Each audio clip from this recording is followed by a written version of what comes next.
कहानी की शुरुआत होती है भविष्य में, जहां इंसानों की जिंदगी पूरी तरह से मशीनों से चलती है। सभी लोग छोटे से छोटा काम करने के लिए भी टेक्नोलॉजी का सहारा लेते हैं। लेकिन फिर हम ग्रे नाम के एक आदमी को देखते हैं जो इस टेक्नोलॉजी की दुनिया से हटकर एक आम मैकेनिक का काम करता है। उसकी पत्नी आशा कोबाल्ट नाम की एक टेक कंपनी में काम करती थी। एक दिन एक गाड़ी को ठीक करने के बाद जब ग्रे उसकी डिलीवरी करने जा रहा था तो उसने आशा को भी अपने साथ चलने को कहा, ताकि वापस आते समय वो आशा की गाड़ी में आ जाए। कुछ ही देर में वो दोनों समुद्र किनारे एक सुनसान जगह पर पहुंचे। थोड़ा अंदर जाने पर वो एक आलीशान घर तक आए जहां ग्रे का क्लाइंट एरॉन रहता था। एरॉन एक अरबपति टेक जीनियस था। उसे देखकर आशा को बहुत खुशी हुई क्योंकि वो एरॉन के काम से काफी इम्प्रेस थी। इसके बाद एरॉन ने उन्हें अपना नया आविष्कार दिखाया। ये स्टेम नाम की एक माइक्रोचिप थी जिसकी मदद से वो कोई भी काम कर सकते थे। इस चिप के अंदर दुनिया बदलने की ताकत थी, जिसे देखकर आशा बेहद खुश हुई। पर ग्रे का मानना था कि इसकी वजह से लोगों की नौकरियां खतरे में पड़ जाएंगी। बाद में जब वो घर लौट रहे थे तो ग्रे ने कहा कि ऐसे आविष्कार उसके जैसे लोगों का धंधा ठप करके रहेंगे। पर तभी ग्रे ने देखा कि उनकी गाड़ी तो कहीं और ही जा रही थी। ग्रे ने गाड़ी को मुड़ने की कमांड दी और खुद ब्रेक्स लगाने की कोशिश भी की, पर कोई फायदा नहीं हुआ। जल्द ही वो गुंडों के मोहल्ले में आ पहुंचे, जहां उनकी गाड़ी की जोरदार टक्कर हो गई। अभी 4 आदमियों ने वहां आकर ग्रे और आशा को बाहर निकाला। उसी वक्त एक पुलिस ड्रोन पूरी घटना की रिकॉर्डिंग कर रहा था। वो गुंडे ग्रे और आशा को पीटने लगे तो ग्रे ने उन्हें पैसों का भी ऑफर दिया। पर तब फ्रिस्क नाम का एक गुंडा हंसने लगा। उसने आशा के पास जाकर उसके सीने में गोली मार दी। जब ग्रे ने उस पर हमला किया तो फ्रिस्क ने उसे भी गोली मार दी, जिससे वो पूरी तरह पैरालाइज हो गया। इसके बाद गुंडे चले गए और ग्रे की आंखों के सामने आशा ने दम तोड़ दिया। इसके 3 महीने बाद हम देखते हैं कि ग्रे हॉस्पिटल में अब भी पैरालाइज था। उसकी माँ उसे व्हील चेयर में लेने आई और उसके घर पर उसकी मदद के लिए अलग अलग मशीन्स लगा दी गई। लेकिन आशा की मौत से ग्रे बहुत गहरे सदमे में था। बाद में ग्रे और उसकी माँ पुलिस स्टेशन में डिटेक्टिव कोर्टेज से मिले।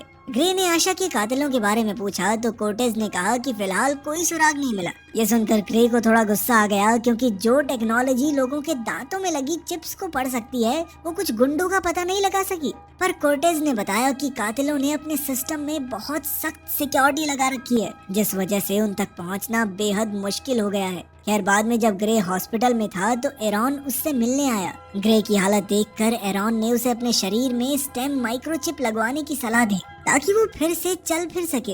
एरॉन ने कहा कि इसके लिए उसकी सर्जरी होगी, पर ये बात एक खुफिया राज रहनी चाहिए। मगर ग्रे ने कहा कि वो जीने की कोई इच्छा नहीं रखता। पर फिर एरॉन कहने लगा कि अगर आशा होती तो वो भी यही चाहती। ये सुनकर आखिरकार ग्रे माइक्रोचिप लगवाने के लिए राजी हो गया। फिर एरॉन की लैब में कुछ डॉक्टर्स ने ग्रे के शरीर में वो स्टेम माइक्रोचिप लगा दी, जिसके बाद ग्रे के हाथ पैर पहले की तरह चलने लगे। तब एरॉन काफी खुश हुआ और उसने ग्रे को एक एग्रीमेंट साइन करने को कहा। ग्रे ने तुरंत एग्रीमेंट पर साइन कर दिया और दुनिया के सामने पैरालाइज होने का नाटक करने को तैयार हो गया। बाद में घर लौटकर उसे डिटेक्टिव कोर्टेज का पार्सल मिला, जिसमें आशा के केस के कुछ सबूत थे।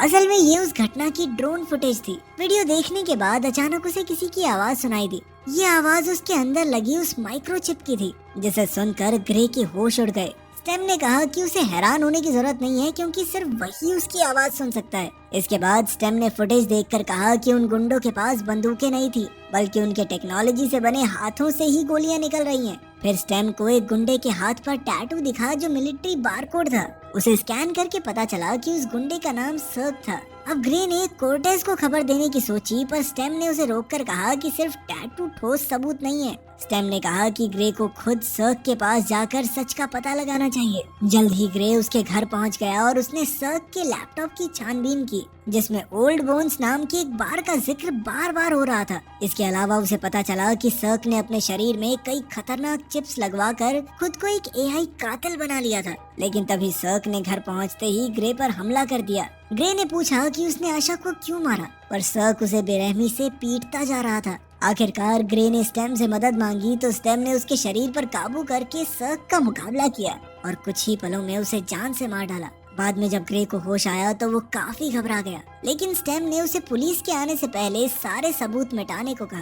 बाद में जब एक डॉक्टर डिटेक्टिव कोर्टेज के साथ सर्क की लाश की जांच कर रहे थे तो उन्हें उसके शरीर में कई खतरनाक चिप्स और हाथ में बंदूक के इम्प्लांट्स मिले। कोर्टेज को खबर मिली कि सर्क के घर में मशीन ऑयल वाले जूतों के निशान मिले हैं, जिससे उसे लगा कि ये शायद किसी मैकेनिक का काम है। कुछ दिन बाद ग्रे एरॉन की लैब में चेकअप के लिए गया तो एरॉन काफी गुस्से में था क्योंकि उसे ग्रे की पूरी खबर थी और वो जानता था कि उसने सर्क की हत्या की है। एरॉन ने उसे एग्रीमेंट याद दिलाकर कहा कि वो टेक्नोलॉजी का गलत इस्तेमाल नहीं कर सकता। तब ग्रे ने भी गुस्से में कहा कि हाँ तो तेरी चिप की बात मान के गया था मैं वहाँ पे। खैर एरॉन ने उसे सावधानी से इसका इस्तेमाल करने को कहा। उधर कोर्टेज ने सर्क के घर के बाहर की फुटेज देखी तो उसे व्हील चेयर में ग्रे दिखाई दिया। बाद में उसने ग्रे के घर जाकर उसे सर्क की मौत के बारे में बताया। कोर्टेज ने उससे पूछा कि वो कत्ल के वक्त क्या कर रहा था तो ग्रे ने कहा कि वो अपनी तरफ से छानबीन कर रहा था, लेकिन खून में उसका कोई हाथ नहीं है क्योंकि उसका तो पूरा शरीर पैरालाइज्ड है। आखिरकार कोर्टेज उसका यकीन करके वापस लौट गई। बाद में ग्रे ओल्ड बोन्स बार में गया और उसने सबको बताया कि कुछ महीने पहले उसकी पत्नी का कत्ल हो गया था। ग्रे ने कहा कि अगर किसी को भी कुछ मालूम है तो वो आगे आए। फिर ग्रे ने बताया कि सर्क नाम के गुंडे की मौत हो गई है तो टोलन नाम का एक आदमी उसे बाथरूम में ले गया। वहाँ उसके गुंडों ने ग्रे को व्हीलचेयर से गिराया और टोलन ने उसकी गर्दन पर चाकू रख दिया। पर ग्रे ने कहा कि वो तो सिर्फ अपनी पत्नी के कातिल तक पहुंचना चाहता है। टोलन ने कहा कि उस वक्त वो भी वहां मौजूद था। ये सुनकर ग्रे ने अपने शरीर का कंट्रोल स्टेम को दे दिया और अचानक उसने सभी गुंडों की धुलाई शुरू कर दी। फिर वो टोलन को पकड़कर उसका चेहरा काटने लगा, लेकिन तभी टोलन ने खुलासा किया कि फिस्क नाम के एक आदमी ने उन्हें आशा को मारने के लिए पैसे दिए थे। तभी अचानक स्टेम ने ग्रे को बताया कि एरॉन स्टेम का सिस्टम बंद करने की कोशिश कर रहा है, जिससे ग्रे फिर से पैरालाइज हो जाएगा। फिर स्टेम ग्रे को जेमी नाम के एक हैकर के पास ले गई। वहीं बार में फिस्क और उसके गुंडों ने देखा कि टोलन की मौत हो गई थी। फिस्क ने टोलन की आंखें स्कैन करके हत्यारे का पता लगाया।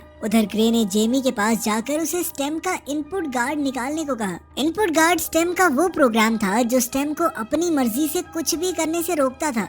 इसे निकालते ही एरॉन बाहर से स्टेम को कंट्रोल नहीं कर पाएगा। जल्द ही जेमी ने इनपुट गार्ड निकाल दिया और अब सिस्टम को फिर से शुरू होने में थोड़ा वक्त लगेगा। तभी जेमी ने देखा कि फिस्क और उसके गुंडे उनकी ही तरफ आ रहे थे और वो तुरंत ही घर से भाग निकली। जल्द ही फिस्क के गुंडों ने ग्रे को घेर लिया और तभी एरॉन की सिक्योरिटी टीम भी वहां आ गई। लेकिन ऐन वक्त पर स्टेम फिर से एक्टिवेट हो गई और ग्रे भागकर छत पर पहुंच गया। जल्द ही एक गुंडे ने उस पर हमला कर दिया तो ग्रे ने उसी के हाथ की बंदूक से उसे मार गिराया। इसके बाद वो खून से लथपथ अपने घर पहुंचा तो उसकी माँ उसे चलते हुए देखकर हैरान रह गई। आखिरकार उसने उन्हें स्टेम की सच्चाई बताकर इस बात को राज रखने को कहा। जल्द ही डिटेक्टिव कोर्टेज ने वहां आकर कहा कि उसे बार में ग्रे की व्हील चेयर मिली जहाँ कई सारे लोगों की हत्या हुई है। तब ग्रे ने फिर से झूठी कहानी सुनाकर कहा कि वो किसी का पीछा करते हुए बार में गया था और वहाँ गुंडों ने उस पर हमला कर दिया, जिसके बाद वो एक टैक्सी से लिफ्ट लेकर घर तक पहुँचा।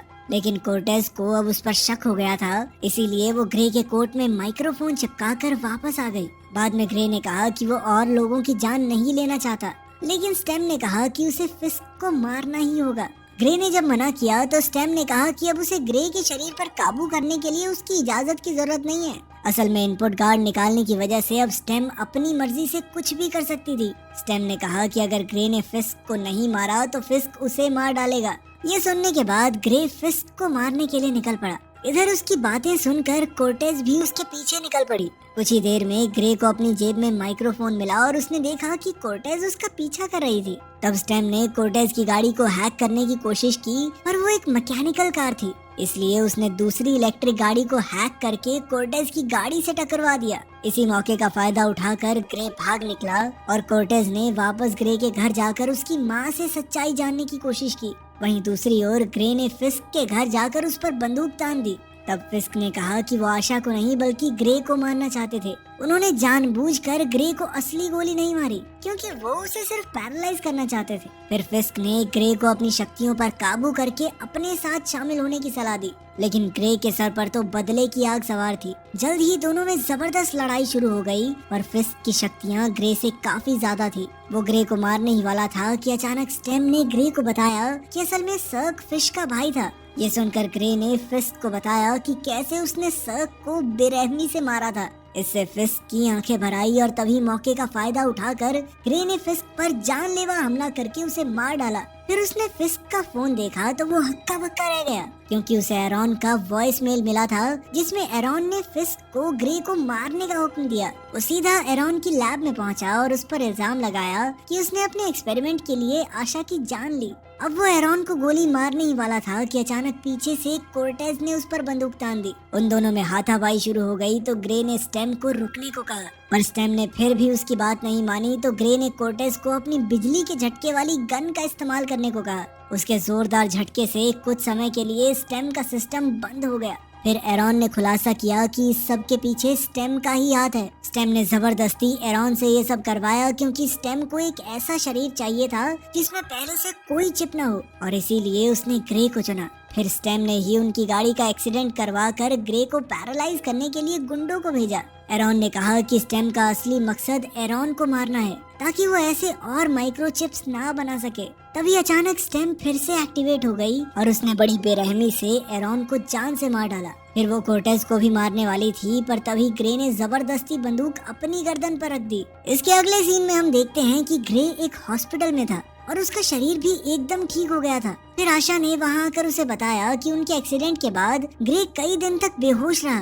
ग्रे को यकीन नहीं हुआ, पर तभी उन्होंने एक दूसरे को चूम लिया। तभी हम फिर से एरॉन की लैब देखते हैं जहाँ कोर्टेज ने ग्रे को बंदूक नीचे करने को कहा, पर स्टेम ने कहा कि अब कोई ग्रे व्रे नहीं रहता इस शरीर में। स्टेम ने खुलासा किया कि अब उसका दिमाग एक नकली दुनिया में कैद हो गया है जहां वो अपनी पत्नी के साथ बिल्कुल खुश है। अब ग्रे के शरीर पर सिर्फ स्टेम का काबू है क्योंकि उसका दिमाग तो दूसरी दुनिया में कैद था। ये कहकर स्टेम ने कोर्टेज को गोली मार दी और फिर आराम से वहां से बाहर आ गया। वहीं दूसरी ओर ग्रे अपने दिमाग की बनाई हुई नकली दुनिया में अपनी पत्नी के साथ बेहद खुश था। अगर वीडियो पसंद आई तो लाइक कर देना, चैनल को सब्सक्राइब कर देना। मिलते हैं अगली वीडियो में।